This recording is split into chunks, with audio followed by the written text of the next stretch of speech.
Welcome, my Brazilian friends, for another installment of Alex Responds. We have 4 great questions and a special answer straight from Renato. So, let's play the vignette.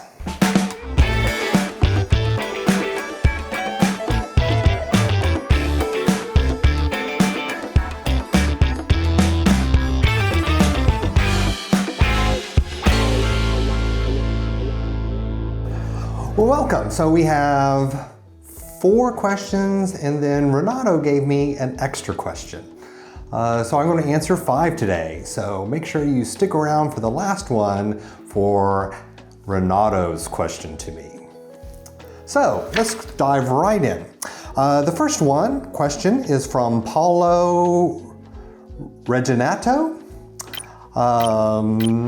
Alex, did you already know Brazil before meeting Renato? Did your perceptions of the country change after that? I knew very little about South America in general. I certainly got to know Brazil and Brazilians much more in the last 9 years or so. What a beautiful culture and country.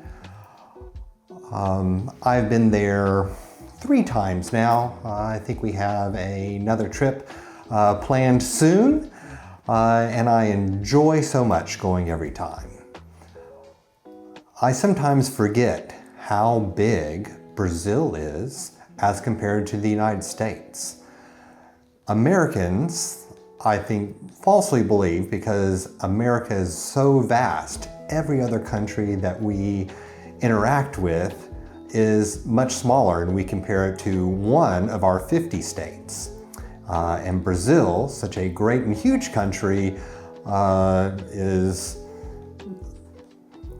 really big. And so one of my dreams and desires is eventually to go to the Amazon forest. And every time we go, I ask Renato if we can go, and then he reminds me that if we go to São Paulo, it's a 6 or 7 hour flight, like flying from New York City to Los Angeles. But it's my goal. One day I will get there. Question number 2. This is from Carlos, no last name.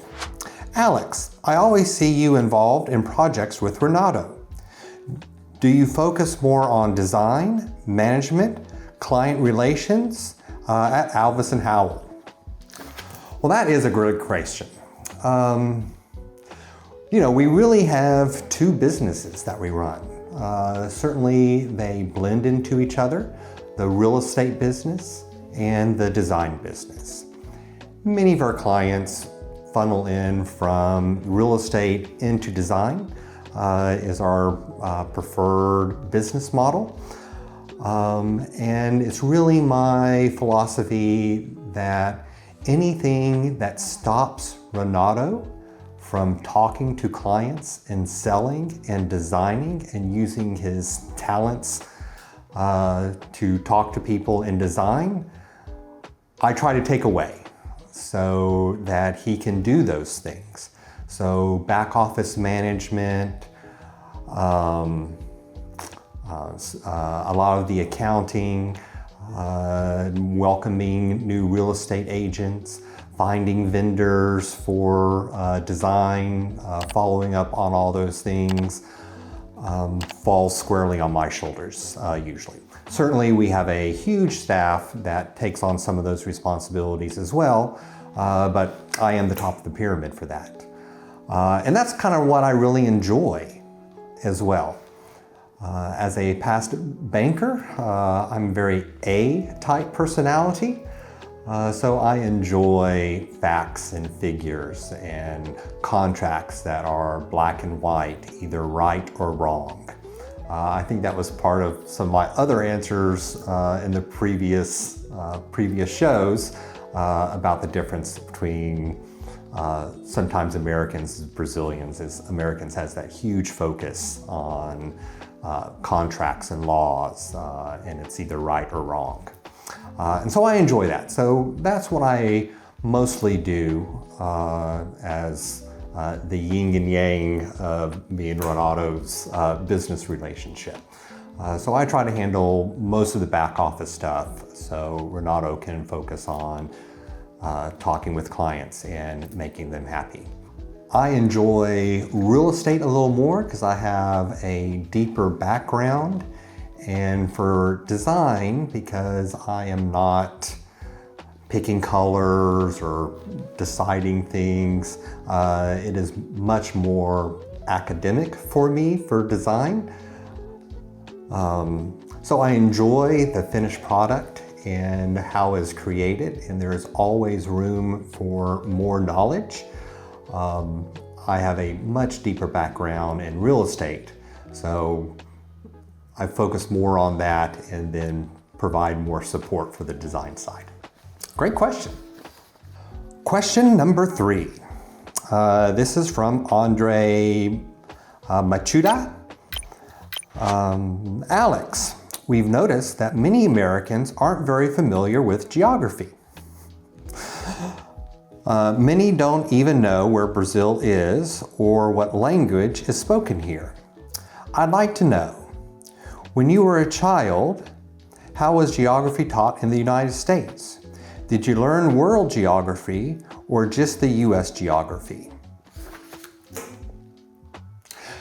To be quite honest, in school, it was either learning about mostly the United States and some North America history, and then European history. Very little is, in my experience, taught about anywhere other in the world. So the information about Australia, Africa, South America, Asia, mostly are lost on people in the United States, at least in my generation. It might have changed. So I knew very little. My father was in the military, I believe I've already said, so I've had a great opportunity to travel and live around the world. When I was younger, very young, I lived in Okinawa, which is part of Japan.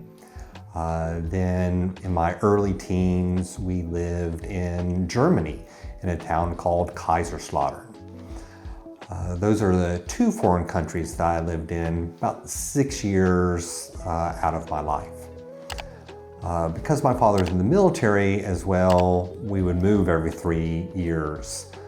So we lived in Okinawa for 3 years, Germany for 3 years, Michigan for 3 years, North Carolina for 3 years. My father retired in Oklahoma, so he had his initial 3 years there until I was about 15, and then he retired, and then we stayed there. So I personally have had a lot of exposure to the world, but I would agree that most Americans have limited knowledge. I always find it interesting when I am with Americans and I am with Renato and a client, and I have the opportunity to speak with them, and I will ask them, do you know what language they are speaking?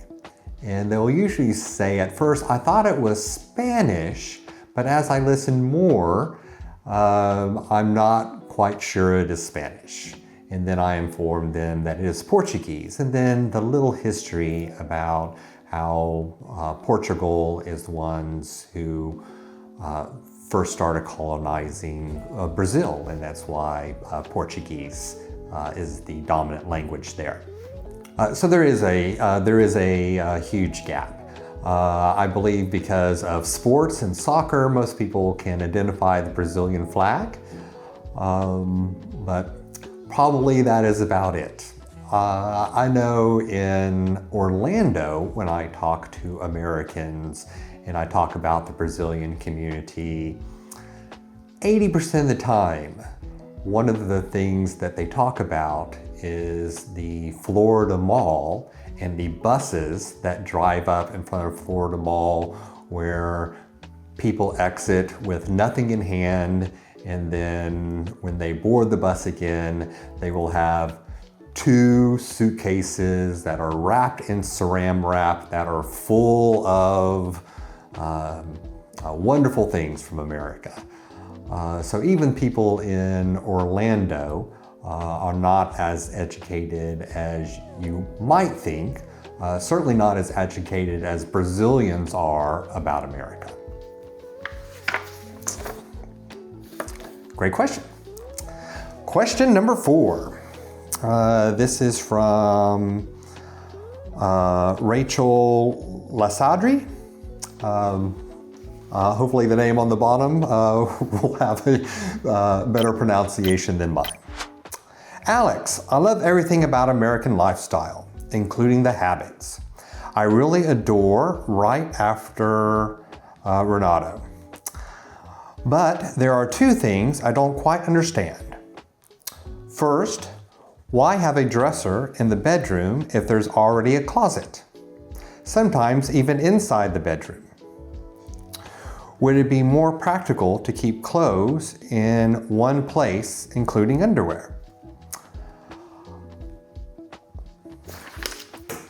So I did get this question a little in advance so I could do some research because just off the top of my head, I really had no idea. After World War II, when many Americans had the first opportunity to own their own home, stores would sell packages of furnitures. They would have a living room set, they would have a dining room set, and they would have a bedroom set. And sometimes they would have a whole house set. And in most of those sets, I say most, every set that I saw that I could see that was on sale from 1930 to 1960 or so, heavily on the Sears Roebuck catalog, everyone had a dresser in there. A lot of the dressers also have mirrors on top. Not sure if the mirror was one of the things that drove dressers to be in bedrooms, but I believe that many people had historically dressers in their bedrooms, and then as closets were more and more developed in the United States, we had 2 different places. Most Americans have small closets or wall closets that have 2 bifold doors that usually have 2 racks to hang clothes, and then sometimes a rack on the very top to store boxes or suitcases, and then on the bottom are shoes. So there is not places built in for socks and underwear and t-shirts and those type of things that most Americans keep in Chester drawers. So I think it is a combination of history and what Americans are used to, and the type of functionality that closets have in the United States and the smaller closets the United States has. Just my opinion though. Is it practical to keep in one place? Is the second part of that question. I know I have had historically very large closets in some of the places that I have lived, and I have even moved my dresser inside the closet just for that philosophy. I know that IKEA now and places that build closets have inserts where you can put shoes and make drawers or cubby holes for you to store those things. So that is That is my take on the American closets. And now for the bonus question. So this question was actually submitted to Renato, but I kind of intercepted it and said that might best be answered by me. And the question was, you talk, not a lot, but certainly at times, about Renato's ex-husband. His name is Bobby. And what is my reaction to that?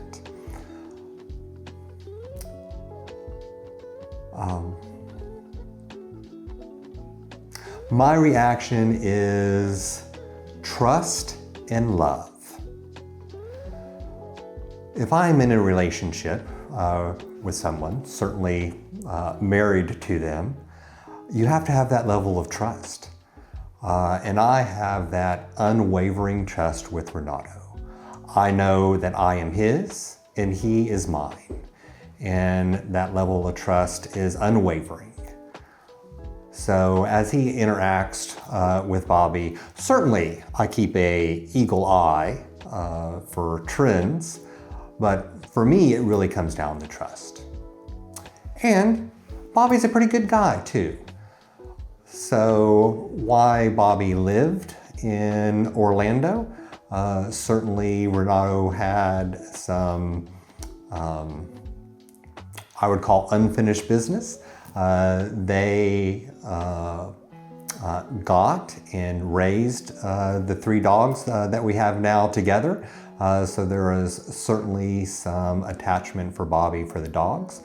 And as a pet lover myself, I would never want to deny anybody visitation from things that they love, especially those dogs Bobby loves even still to today. And he kind of worked for us as well, as he was a realtor for a while for us as well. So I saw and have no problems with Renato still having communications with his ex. I know that relationship is over. That relationship has changed and transformed into a friendship at first, then a little business relationship. And Bobby has decided to move out of state about a year ago. So we have much less contact with him in day to day. But certainly would welcome back to Orlando if he moved back. So I hope that helps for the questions. Please keep those questions coming as I'm really starting to enjoy answering these questions for everybody. Have a great month until you see me again. Ciao, ciao.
Antes de encerrar o vídeo, eu queria fazer um pedido muito especial. A ONG Amigos de São Francisco está prestes a realizar um grande sonho: comprar definitivamente o sítio em Ibiúna, onde hoje acolhe centenas de cães e gatos resgatados do abandono. O valor é de R$360 mil e já foi arrecadado 80%.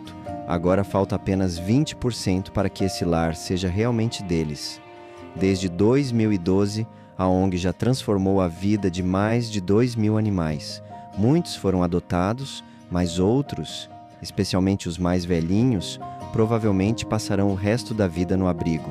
E é justamente por eles que essa conquista é tão importante. Se o sítio não for comprado, todos correm o risco de perder o único lar que têm. Por isso, eu peço a sua ajuda. Não importa o valor, qualquer contribuição faz diferença. A sua doação pode significar dignidade, segurança e amor até o último dia de cada um desses animais. Vamos juntos unir forças e transformar esse sonho em realidade.